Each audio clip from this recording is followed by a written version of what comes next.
નમસ્કાર ભક્તજનો, આજે શ્રાવણ માસનો પહેલો સોમવાર છે, તો મહાદેવની વિશેષ કૃપા મેળવવા માટે કરો મહાદેવની સફેદ ફૂલથી પૂજા અર્ચના. આમ તો આખો શ્રાવણ મહિનો મહાદેવનો પ્રિય મહિનો ગણવામાં આવે છે, પરંતુ તેમાં પણ સોમવાર અને પ્રદોષના દિવસે આ રીતે શિવપૂજા કરવાથી જીવનની તમામ સમસ્યાઓનો આવે છે નિકાલ. મિત્રો, આપણી ચેનલ પર પ્રથમ વખત આવ્યો તો ચેનલને સબસ્ક્રાઇબ કરી લો, જેથી અમારા વિડીયો સૌથી પહેલા તમને મળી શકે. શ્રાવણ માસ એટલે શિવજીને પ્રસન્ન કરવાનો શ્રેષ્ઠ સમય. આ મહિનામાં શિવજીની આરાધના કરવાથી સામ સદાશિવની અપાર કૃપા વરસતી હોય છે. આમ તો શ્રાવણનો આખો મહિનો ભગવાન શિવને સમર્પિત થાય છે, પરંતુ શ્રાવણ માસના પ્રથમ સોમવારે શિવજીની પૂજા કરવાથી વિશેષ ફળ પ્રાપ્ત થાય છે. શ્રાવણના સોમવારનો મહિમા અપરંપાર છે. સોમવારનું વ્રત સૂર્યોદયથી પ્રારંભ થઈને સાંજ સુધી કરવામાં આવે છે. શ્રાવણ માસમાં દરેક સોમવારે વ્રત રાખવામાં આવે છે. આ દિવસે વ્રત દરમિયાન ફલાહાર કરવામાં આવે છે અને શિવજીની રુદ્રાભિષેક પૂજન કરવામાં આવે છે. શ્રાવણ માસમાં પાર્થિવ શિવલિંગના પૂજનનું ખૂબ જ મહત્વ છે. પાર્થિવ શિવલિંગનું પૂજન દરેક સોમવારે અને પ્રદોષના દિવસે કરવાથી શિવજી અત્યંત પ્રસન્ન થાય છે. જો પાર્થિવ શિવલિંગ ન હોય તો શિવ પરિવારની મૂર્તિને પંચામૃતમાં સ્નાન કરાવીને પુષ્ય, બિલીપત્ર, અક્ષત, ચંદન, વસ્ત્ર વગેરે અર્પણ કરો.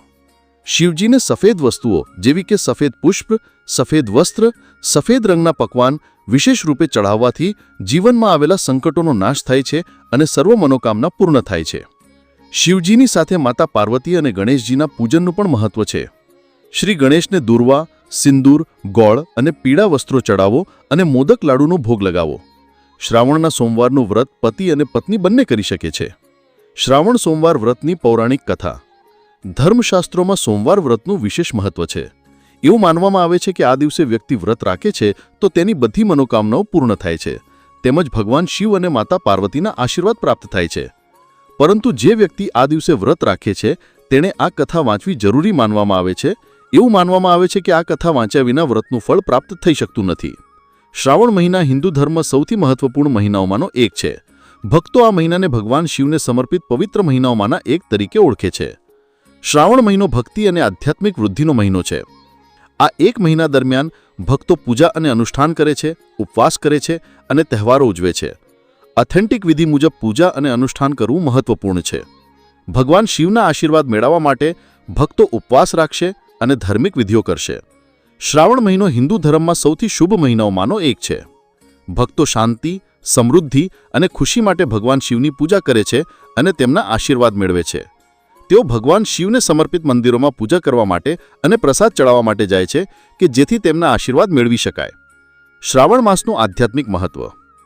શ્રાવણ મહિનો હિન્દુ ધર્મમાં સૌથી પવિત્ર મહિનાઓમાંનો એક છે. ભક્તો શ્રાવણ મહિનો ભગવાન શિવને સમર્પિત કરે છે.